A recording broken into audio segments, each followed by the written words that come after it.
Welcome to What Self-Care Looks Like. I'm your host, Brittany Elliott.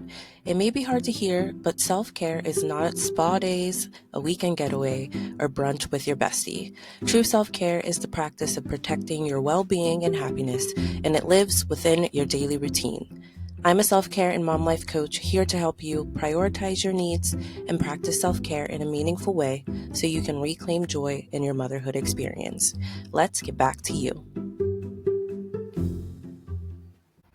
Hey everybody, welcome back to What Self-Care Looks Like. I am Brittany Elliott. I am your self-care and mom life coach here to help you prioritize your needs and practice self-care in a meaningful way so that you can reclaim joy in your motherhood experience. And today we have Amy Pazur on the show. Welcome, Amy. Thank you for having me. It's very appreciated. Thank you for joining. I had a little giggle because I was just learning how to pronounce Amy's name just today, right now, right before we hit record. So if you've been a listener for a while, you know I kind of do things a little, offbeat. I'm not the most polished all the time, and I think that's what makes motherhood real for me.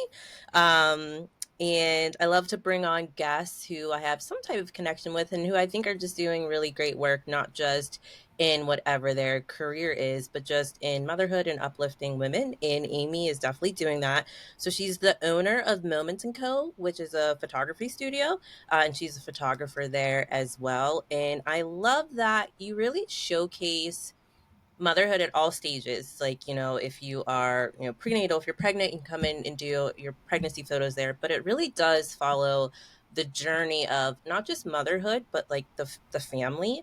And I really like that you have that special touch. So can you tell us more about how you got started in photography? Yeah, absolutely. It's kind of, I mean, depending on how far back you want to go, it's kind of silly. My mom used to take a ton of photos, but she was by no means a photographer.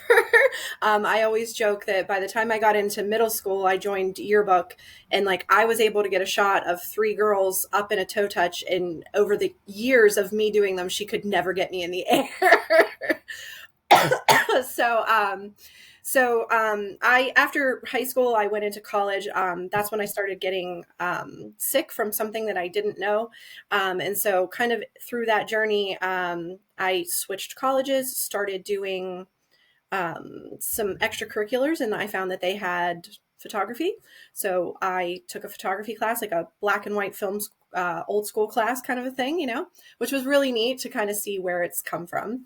And I went into a portrait studio after college to make some money and found that I really enjoyed it, and also found out that I could do it on my own. And so that's what I did. And of course, realized that I was completely unqualified, as a lot of us are when we pick up the camera and say we're photographers. So over the course of a couple of years, I started taking more classes, started learning more. And over the past few years, I have literally mentored all over the country at this point. I've gone to different conferences, done one-on-one training and things like that to really bolster what I know. And when I started my personal business journey, it was under a different business name. I was doing everything under the sun, and I slowly started focusing down on what I liked. And my first focus was to do weddings and newborns because it was all about love and everything that I loved. And I found with the illness that I had, weddings were just a little too rough on my body. And so I would spend a day doing photography, and then I'd spend a day on the couch, and it just wasn't worth it for me anymore. And it honestly started getting to the point where it was boring. And that sounds awful, but it's just because, every wedding day, as different as it is, it's also set up very similarly. And so once you kind of get in your groove and you know how to do it, you're like, okay, well, I've captured what I need to capture, but I'm still here and I don't have a choice of leaving. So that kind of morphed into just doing newborns, which then, I expanded to the full family, getting maternity, starting at the beginning of that part of the journey. And now I offer maternity, newborn. I usually say babies up to 2 years, but I mean, I do all families as well. And then last year I added in a boudoir for mothers feature as well, because I really think that as moms, we lose ourselves a little bit. And I feel like having a session that's about you and showing how beautiful you are really gives something back to you after you've given everything to everybody else in your life. Yeah, I love that you added that part, um, because I do feel like so much of motherhood, of course, it starts to focus on everyone else's needs, Hmm. which, happy to do it, but you Right. do start to just lose pieces of yourself, which is exactly the work that I do, just, getting women to reconnect with themselves. But so powerful to do that through imagery and photography, and the fact that you can just make a woman feel comfortable and just let go and truly remember who they are, because that's the biggest thing. It's like you just like forgot that you were all that in a bag of chips. Uh-huh. Now I'm dating Absolutely. myself, but it's like we just forget that, and we're just like, "Oh, we're just going, this is what we do, and it's just mom life, and we go to work, and that's nothing else." But, we still have that spark and that razzle dazzle, and I love that you capture that. How Yeah. did you really find that connection with the newborn and, like, motherhood photography? Because when you show the behind the scenes of what you do, especially with newborns, like, you take so much care. Like, I feel like if I'd known about you when my daughter was younger, I would have definitely been like, "I'm doing this." But the whole idea of taking my baby somewhere and they putting them inside of a pumpkin and me just sitting there Uh-huh. was just nuts to me. Fine. So how have you really, like, become the expert in that, in my opinion? Well, thank you so much for the compliment. It's been through that training, but it's also been through being in front of the camera myself, if I'm being honest. That's how I came to add the boudoir feature, and that's how I came to know how to comfort my own clients. When I'm in front of the camera and someone is taking photos of me and they're completely silent, I went, oh my gosh, I can never do this to my clients again. It's petrifying. I'm like, I don't know. And you get the really funny reaction from like almost every single client. It's like, what do I do with my hands? And it's like if you're not being directed, then you just don't. You're in the camera. You're going, does this look silly? Does this? And so like if I'm back there going, oh my gosh, that's perfect. Yes, can you just do this just a little bit more? And then you start to feel at ease. You're like, oh, okay, she's taking care of it. And I can turn the camera around and go, look, oh my gosh, look how amazing you look. Like this is beautiful. And when my clients see that I care for their child the same way that I would care for mine, like I'm not up there moving them around fast and hurting them. I'm, taking care. I'm trying to go slow and soothe them and be calm. And, sometimes I sit there with a baby and just soothe them for minutes and minutes and minutes until they're finally ready to do what they need to do so that I get the shot that the parents want. And a lot of it, yeah, it's come from my own personal experiences, behind the camera and otherwise. I had an experience. My daughter was hospitalized 5 years ago now, almost 4.5. She had appendicitis as a very, very, very small child. And when we went in, they kept keeping us and keeping us and keeping us. And I actually had a doctor come into her room, sitting there telling me whether or not they thought she was ready to finally go home or not. And he's like, well, I always like to ask the parents what they think. What do you think? Do you think she's ready to go home? I'm like, please tell me that you're joking, right? You're the one standing there in the white coat telling, like you're the expert, and you're going to ask me, who's her mother, who's just petrified. And I'm like, oh my gosh, I do this with my clients. I go in and I go, Mm. well, what do you want out of your photo shoot? That's not a question that I need to ask them. I'm the expert.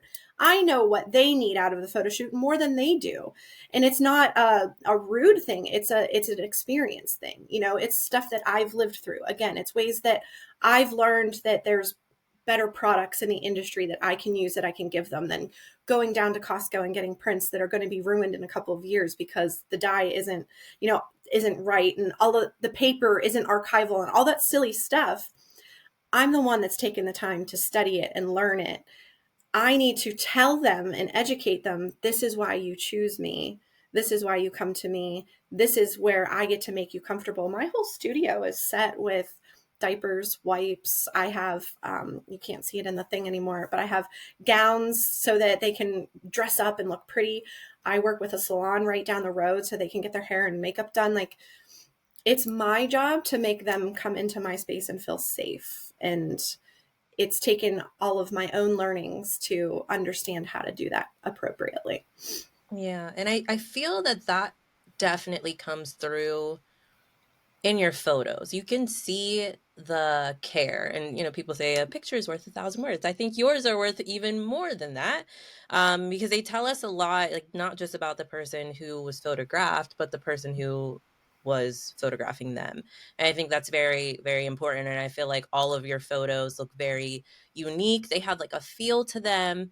And you just don't get that. Like everybody posts pictures of their, babies and their families and they're professional. And I feel like professional doesn't always mean the same thing, and that's not a knock to anyone. I just think some people do it at a really, really, really high level to where you're like, that's what I want. And then you can go to Amy and she's going to make that happen for you in the way that works best for you and your family, and it just feels right, and I love that. So Thank you. can we get personal a little bit if you're okay with that? Absolutely. Yeah, not a problem. Okay, because I'm you an open talked book. about a little bit of an illness that happened, right? Something that came up there, and then I know you kind of had a rough path into motherhood. So can you talk to us about just that side of you for a little bit?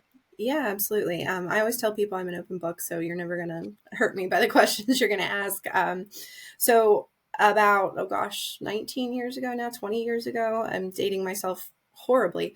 But the second that I got into college, about a couple months into my studies, I got very sick and I had no idea what was going on.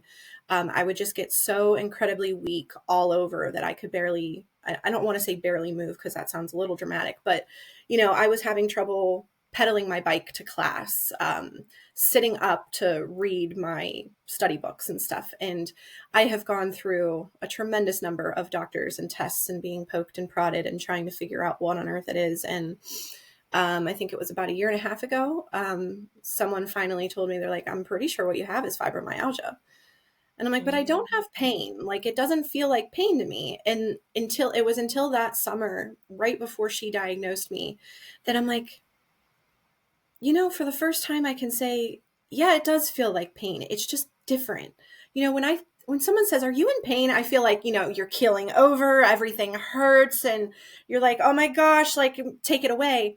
Whereas mine is like this very dull, definitely a weakness, but almost like a soreness, like you worked out too hard the day before and like you're like kind of moving slow. It's almost like that.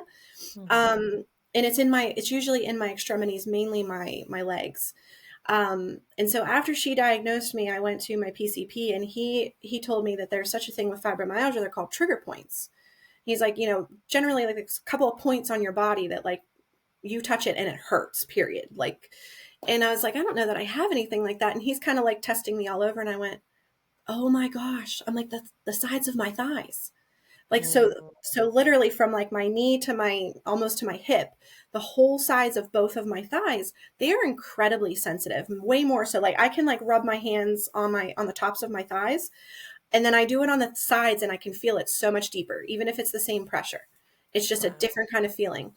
And I noticed it a lot with my girls. They'll jump on my lap, they'll sit on me, and of course they're squishing the side. And it like, I will sometimes scream out in pain because it hurts.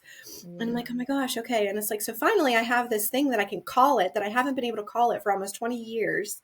And I can call it something now. And that alone it was scary, but also awesome. Cause now I don't have to say, well, I have this like weird muscle weakness thing. Nobody knows what it is. Like I've said that all Yeah. my life. Now it's like, oh, I have fibromyalgia. So, it was nice to be able to call it something. Hey, it's Brittany here, your host of the show, and I'd like to invite you to grab your copy of my book, What Self Care Looks Like. It's the roadmap for working moms who want to prioritize their self care and rediscover the joy in their motherhood experience. It's a must read for any mom who has felt lost, unseen, or unsure along her motherhood journey. Buy it today at www.whatselfcarelooks.com. My mother has fibromyalgia and she was diagnosed some years ago, and she had the same kind of experience, but they say that there are similar symptoms to lupus, which is pretty serious. Yes. And what's scary is, there was a time there I actually tested positive for that. I had some kind of weird thing in my blood and it showed that like either just that I had that kind of disease or that it showed that I had lupus, and it freaked my mother out. It was when I was younger. And then the next time they tested it, it was gone or something like that. So it was like one of those like freak, like, oh my gosh. And then like, oh no, it's okay. But yeah, I show up, I think it's ANA that I show up positive for, but it's not that I have lupus. I don't think anyway. It's that, you know, I have this, and I mean, it's been, unfortunately, it's always an uphill battle. I was doing really, really good in October. I was, my body was stronger than it's been in I don't know how long. And I started seeing changes and everything. And then I got a cold, and it tore my body apart. I'm still getting over it, and it's 3 months now. Mm. And this actually happened to me earlier last year too, where it just lasted and lasted, and the cough wouldn't go away, and it's just tearing apart my body. And so all of that, all of that benefit that I had in October from, you know, working hard and strengthening and everything, it's just gone, and I'm back to square one again. And that happens so often, and it's very hard mentally and almost spiritually, you know, like it's just, it really, it tears you in two, because you want to do so much, you know, and you know that you can, and you know that you should, but your body is going, nope, you're going to sit here until you feel better. Because otherwise, like, because I've learned over the years, you know, working out or anything, any kind of activity, if I push past that line, even a smidgen, and there's so many times I can literally feel it, and I went, oh no, I did too much. And I know that can have repercussions for like a week for me. You know, it doesn't necessarily mean, oh, I need to sit for an hour and regain my strength. It doesn't come back that fast for me. And, you know, being a mom who has a full time job, plus runs a business, has 2 kids, has, you know, a home and a husband and everything, you sit there and you go, but I have 200 things that I need to get done today. You're like, nope, sit on the couch and watch TV. Like, that's what you have to do, because your body cannot handle it. And it's just, it's a struggle. It really is. And finding the strength to be kind to myself and tell myself it's okay to go slow, it's very hard. Very hard. I'm happy that you're doing that and you're pushing through it, because I'm sure everything in you is saying like you should be able to do this. I should be able to do this. I was able to do it yesterday and now I can't. But there are things that are just out of our control, and you said like 20 plus years you've been going through this, and you had some things show up, you know, when you were younger and all this stuff like you just did not know. And it's not like fibromyalgia is one of those diagnoses that you can get and they're just like, here, all you have to do is this.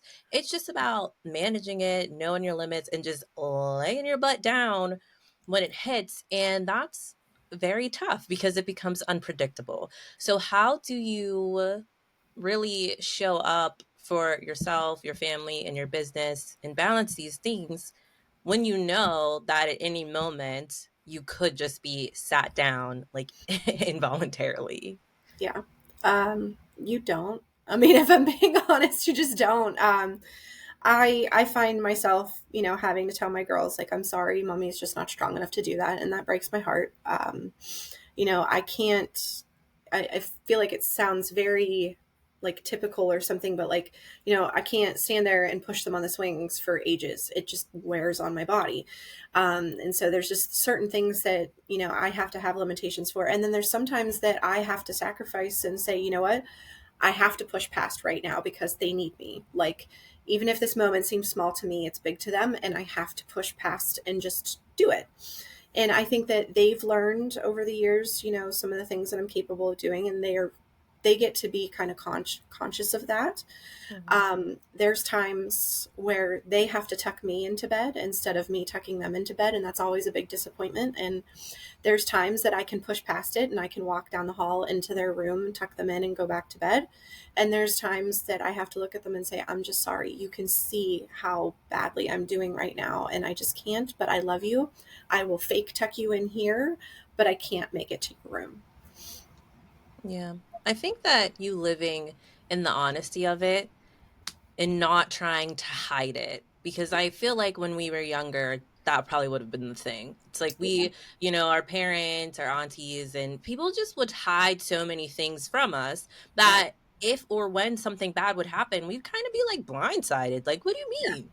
Yeah. Like, what? You're fine. You've been fine this whole time. Meanwhile, you haven't been. And I feel like it's really nice to allow our children to support us and like feel things with them if they're, old enough.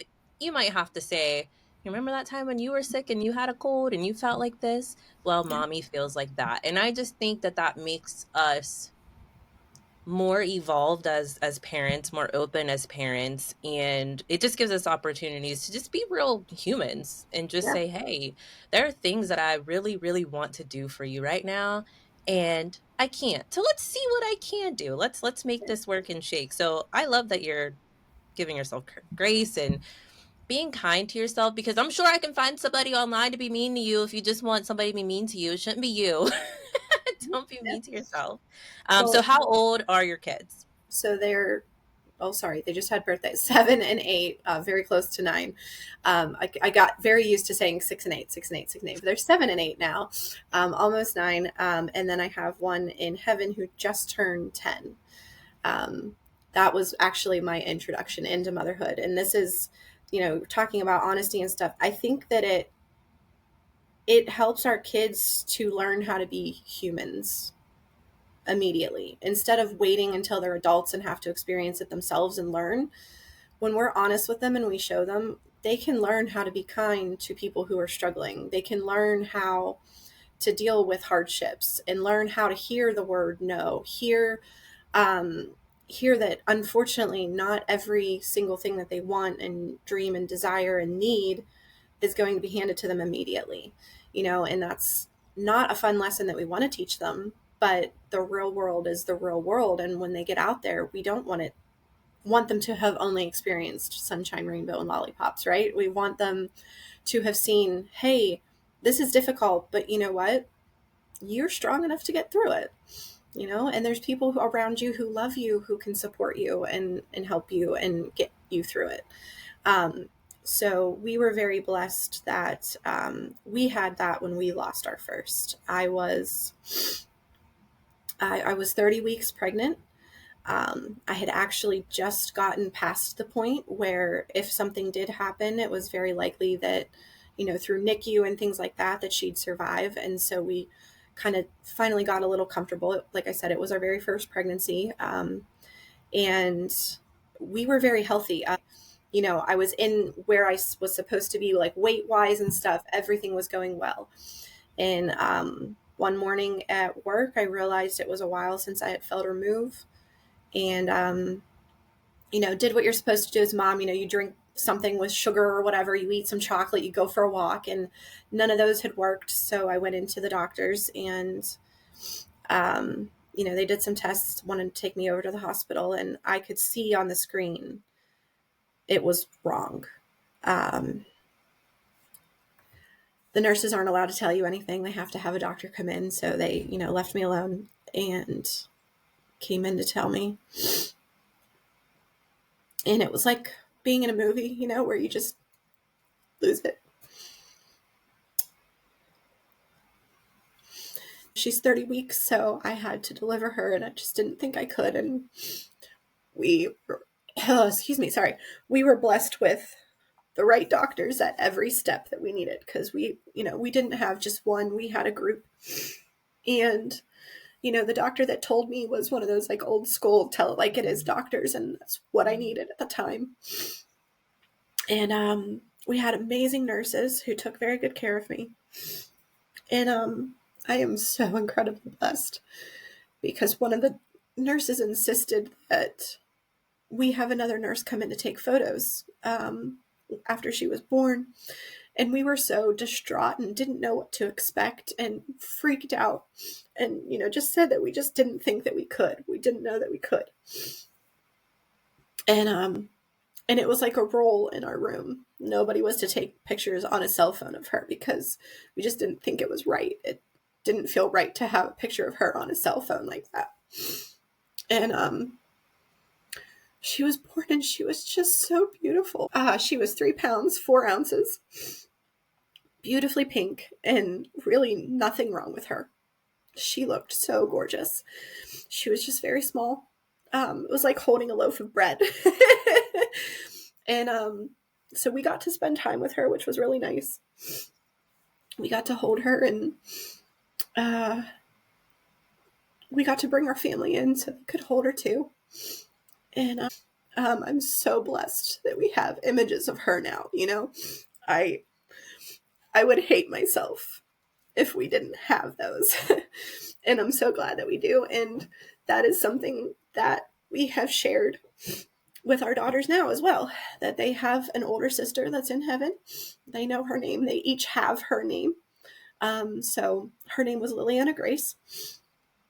My older daughter's name is Eliana Lily, and my youngest is Aubrielle Grace. So they both have her name. We have pictures of her upstairs on the walls. They know very much about her. They talk about her all the time. And we have a little Molly Bear. So Molly Bears is a company that makes bears in the weight of the child that you lost. So we have a 3 pound, 4 ounce Molly Bear. And my daughter actually stole it from us. She sleeps with it every night, and my father actually just bought them their own. They just started where you can buy multiples of the same bear. Mm. He bought each of my girls their own, so they each have their own Lily Bear now. And so yeah, it's something in our family. And then had necklaces made with her footprint, and so our our jump into parenthood was not easy, to say the least. Thank you for sharing your story. And I purposely did not jump in and interrupt at all because I wanted you to move through that experience because it's been almost 10 years, right? And unfortunately, that type of loss is not rare. And so many people feel like I shouldn't talk about it or I should feel shame by it. But you shouldn't. There's so many things in life that we just cannot control. One thing we can control is the narrative and how it pushes us forward and how we continue to show up day after day. And every little thread of your life keeps going back to photography. And I think that that's why you're so great at what you do because it is an experience and it's more than just here's a photo, take it home, have a great day. You know what this photo of this child means to every single woman who leaves there and you just want to make sure that you get it right, support you. So I want to ask you with everything that's been going on in your life, business, entrepreneurship, work life, relationships, motherhood, what is it that really inspires you or motivates you to still help more women reach whatever it is they're trying to reach? Because Amy, we met because she runs this Facebook group. It's Pittsburgh Moms with Small Businesses. So it's regional. Is there any, I don't know how I found it, but there's almost like 1,000 people in it, which is not a little amount of business owners. No. And you show up for us and you give us opportunities to speak with one another and grow together. Like, you didn't have to do that. What is that about? What are you doing? So, oh, can I be completely honest and say that it kind of maybe sort of started in a little selfish way? Okay, let me hear it. And nothing bad or anything like that, but trying to make connections in the community. And it was not my original idea. It was an idea that I saw from another photographer in another area, business owner, just trying to, you know, connect with other business owners and be the person they went to for their photos and know them in the community and things like that. And I was like, well, this is a great idea. This is a great business opportunity, right, for me. But it is nice to work with other moms and see them grow their businesses and what they're doing and things like that too. So I started it so that we could have a connection of women in our city that we could sit down and learn from, because it's very difficult. And even when you're working with other people, if they're in different places, Pittsburgh's different than Houston and LA and stuff like that. And so it's nice to be able to say, like, hey, I'm struggling, are you struggling too, or is it just me? Am I doing something wrong? Can you help me here? And so that was really the goal of it. And I try very hard to make sure that that goal remains. I try to vet like pretty much everybody that comes into the group. So I do really try and check that not just that they answered the questions to get into the group, but that they really do like seem like they're from Pittsburgh and have a business and have kids and stuff. And, just to make sure that this group truly is what it's meant to be about. And we do have a role in the group. Like you're only self promoting once a month because I don't want this to be a group where we're just advertising to other women. That's not the purpose of this. The purpose is so that we can learn from each other. We can find connections between businesses. Like if you run an Etsy shop and you need help with other people who know what they're doing, find that person. Maybe you can connect in real life, maybe you just connect digitally, but then you have someone that you can sit down and talk with. And that's not easy to find anywhere, unfortunately, unless stuff like this is created. I've been a photographer for ages, and I don't know half of them in the Pittsburgh area. And so often we see each other as competition. When you have a podcast and she has a podcast and she has, well, I want my podcast to succeed. And I don't, but that doesn't mean that her podcast can't succeed too. And it doesn't mean that, just because there's, 200 photographers located right down the road from me, that all of us can't succeed and that we all can't bring something to the table and that we all can't learn from each other and rise, all tides, right? And so I think that it's important to be able, and I mean, goodness, I've made so many awesome connections from that group myself. And, I feel like I hear that other people have too. And I love seeing that. And it kills me when, again, fibromyalgia creeps up and like, I'm not always in there and I need to, get my butt in there. But I love being able to see, I love getting notes that like, oh, someone commented on your post. Like, oh, yay. Like, awesome. That's what we want.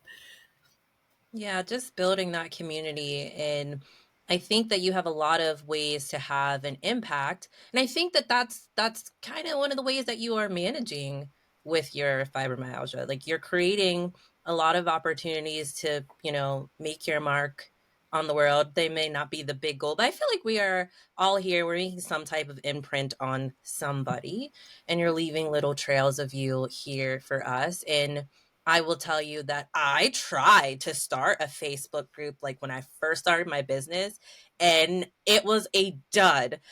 So it's, like don't diminish your light at all. It's a big deal, and I appreciate the work that you have done.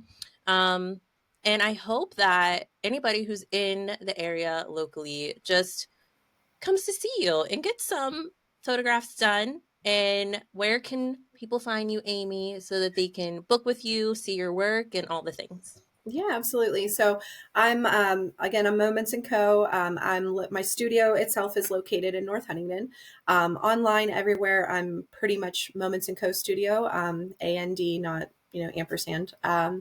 And I try and share as much as I can, my mom life as well as my entrepreneurial life. And one of the things that I really like to do is I like to bring my knowledge into my clients and tell their stories. I've had people in here that have gone through IVF, and we've created very different images for them than the typical that you normally see. The needles around the baby.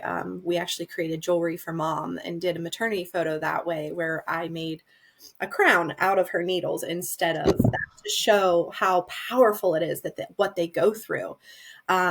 I did a very, very meaningful photo of another family who lost um, the rainbow baby that was coming and the storm that she was feeling inside, and we just created something beautiful. And while I absolutely love taking the typical or the average, if you want to quote it that way, maternity and newborn photos, I love being able to share someone's story in that too and make it just a little more special. And to really give them something that when they look at it is a prized possession of theirs. So yeah, let's tell your story together and give you something beautiful, and let you have a day where you don't have to worry that your child isn't in your arms for 3 hours because someone's taking care of them, and where you can look like yourself again and feel good about what you look like. And what I like about it is, you can kind of see yourself through the eyes of somebody else and see how beautiful they see you, when it's very hard sometimes to look in the mirror and see that yourself. So I love that. Thank you, Amy, for bringing your light and your honesty and just your greatness to the show. And for our listeners, I will talk to you all very, very soon. Thanks for listening to this episode. I hope you learned at least one thing you can implement into your daily routine. To connect with me, follow at Back to You in 5 on Instagram. If you're feeling generous, share this episode with a mom you know and subscribe to the show. I appreciate your support. Remember, motherhood is a journey, not a destination. Grow through it and enjoy the view.